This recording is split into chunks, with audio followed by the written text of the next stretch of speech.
What's happening, y'all? It's the Star in Charge Star Life, and we back at it with another interview at Certified Star. We figure out what makes these niggas stars for real. Make sure y'all like this video, y'all drop a comment down below, and y'all subscribe for more interviews. Now today, I got a very special guest with me, Jaleec. How you doing? Hi, y'all. What's happening? How you doing today? I'm good. I'm blessed. Moving and grooving? Moving and grooving. I'm just with the, going with the flow. Going with the flow of things. I would appreciate you sliding through, you feel me? I had to bug you in them DMs just a little bit. I had a comment creep to get your attention, to get you up in here. I know. Miss Hard to Reach. It's not that. It's be too many people in my DM. Like, it's just crazy. No, I feel you, but shit, as long as you here, that's all that matters. So here at a Certified Star, what we like to do with our guests, we want you to take us back to the trap. Take us back to where you grew up originally from, for real. Well, I'm from downtown Sacramento, California. I grew up there, born and raised. I'm the only bitch that claimed that shit. Probably the only person that claimed that shit. Like, I'm from downtown. But it's next door to Oak Park, so that was the hood over. Okay. So, I went to school out there. My close friends is from the hood, so that's how I got intertwined with that shit. Okay, so how was it growing up there as a child? Take me to like your childhood. Growing up in downtown or Oak Park? In downtown and Oak Park. Growing up in downtown, it was lovely. Like, you feel me? That's like the tourist spot. Like, that's where everybody come when they want to go to the club or when they want to kick it. But shit, I was like in Oak Park and shit. I went to school in Oak Park and shit. And so, like, my niggas used to meet me. We used to get on the light rail and shit. And they used to meet me at like downtown, at the downtown mall before they turned it into the Golden One Center. Like, you feel me? I was from home team. So, like, that's how I got intertwined with Oak Park. Like, what was like the difference between the two? You felt like you feel me, downtown and Oak Park? Downtown and Oak Park they both the mids, but downtown is like midtown, like, but Oak Park is the mids too, like, it's just the other section of the mids. But shit, like I said, it's the hood over. It's not really no difference. They just, you feel me, it's downtown is you got tweakers and rich people and Asians and shit, and then you got motherfuckers that's on Section 8. You don't even know that's on Section 8. We was on Section 8 downtown. Right. You feel me? So. I feel that. So what schools was you going to growing up? Like elementary? You started elementary. I went to McKinley downtown. I went to Free Ridge. I went to Freeport. I went to Sac High.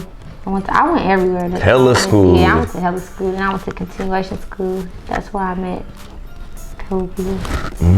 So you was in continuation school. So what landed you in continuation? What kind of shit you was in high school? Cause I was going to Sac High, and like I was from home team. So home team is like, it's an Oak Park clique that Abe made. Rest in peace, Abe. And he made that shit. So I was from the team. I was from home team. So we used to just be doing our little dating and shit. We got kicked out of school. Shout out to Moses and shit. Real Fab members.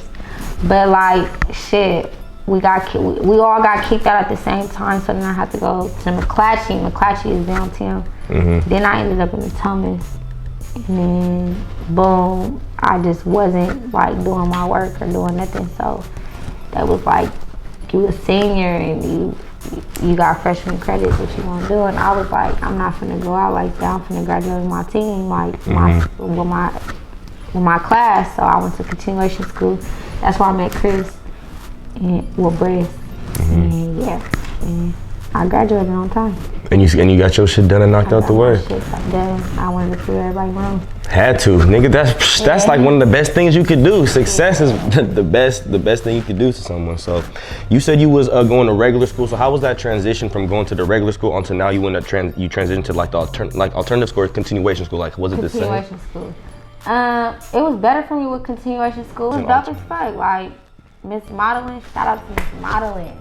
If it wasn't for her, I would never graduated. You had to take the exit exam. Shit, I was cheating on that. She helped me cheat on that motherfucker. I was good at reading, but not math. Like, you would think I got dyslexia in math, but in reading and shit, you was flying through that motherfucker for real. Yeah, like, Eleanor, shout out to Eleanor, it's Kiki, Miss A, Miss Modeling, they go crazy. I don't know if that school still spinning. Yeah. I feel that. And you had mentioned that you had met Chris at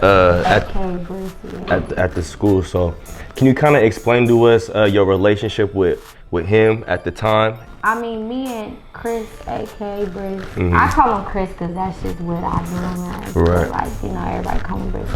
I mean, Chris, like, he was just always a goofy ass nigga. He was a get money. He always knew how to dress. He always liked me. And like, I was like his little crush at the school, but I had a nigga at the time I was with for a hell of years. So like, we had all our classes together. Like, you know, continuation school, you got like 30 minutes in. Right. We had all our classes together. And anger management, I used to be like, Chris, come here, come sit next to me. He was just cheesing and shit. I used to be like, why you don't say nothing? He just be cheesing. And he had his little curly hair. He was a little fat nigga and shit. Like, he was a cool ass nigga. Like, crazy how shit ended up though. That's crazy. So you met him at the alternative school. When did y'all start taking shit serious, like with each other a little bit? I mean, shit. Chris was like tapping in with me after that, like when he started to slim out, cause he was chunky. He was fat with curly hair. But he always was like, he always had style.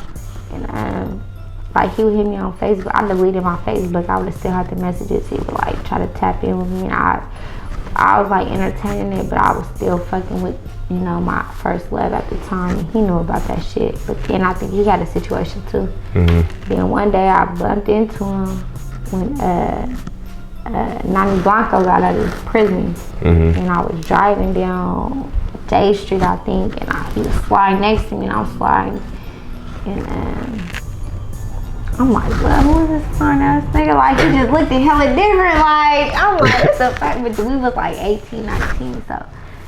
And I ain't seen him in years. Like, I mean, we text on Facebook and shit. But, like, I ain't seen him in hella years. And so, seen him at Mel's. And, like, that's where all the, like, our suckers is. Like, they cool, though. But consider our suckers. Like, but you feel me? We was up there. We was functioning. And I looked at him. I'm like, is that Chris?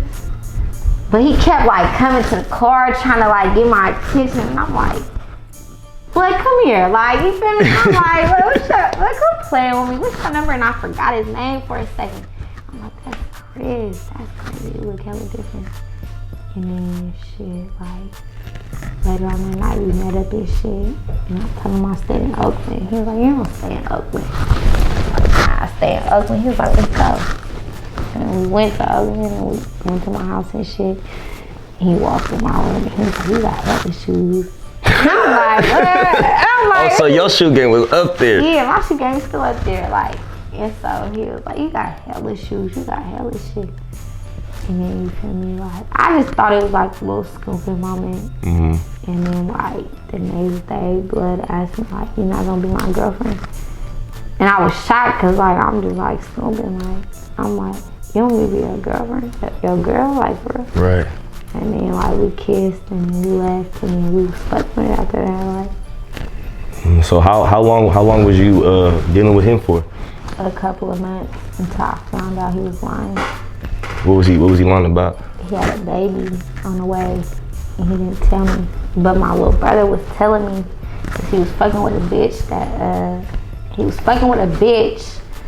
that knew his baby mom. So I didn't know nothing or nothing. Like, this nigga, like, I was like his street bitch. And he had a bitch at home. Oh, shit. You feel me? Yeah. So like, I'm in the streets. I didn't have no kids at the time. Like, I was young, you feel me?